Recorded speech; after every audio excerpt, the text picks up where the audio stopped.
Tributes are flowing in from around the world for Muhammad Ali, who died today aged 74.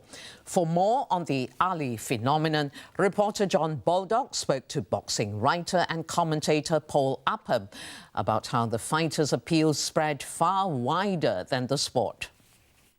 He was a lovable rogue. He was the original trash talker in many ways, but he was actually one of the most hated men in America. He was seen as a draft dodger. He converted to Islam, but he turned the American people around by the way he approached the sport. Muhammad Ali transcended boxing. He wasn't just a boxer. He was a humanitarian. He gave back to the people, and the people loved him. Many people watching this weren't born when he retired from boxing. What's your own personal memory of watching him fight?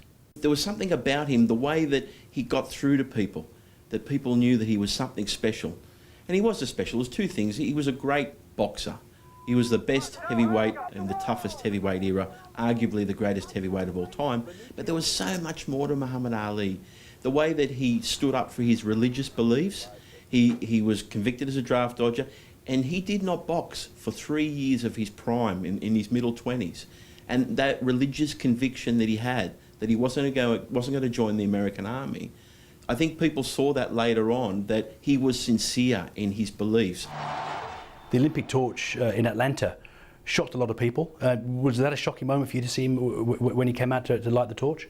People who loved him so much, to see him suffering in such a way, that really made them sad. They really felt for him, the way that he had cut through and transcended the world. There was a stage there in the 70s and 80s. He was the most recognisable man on the planet.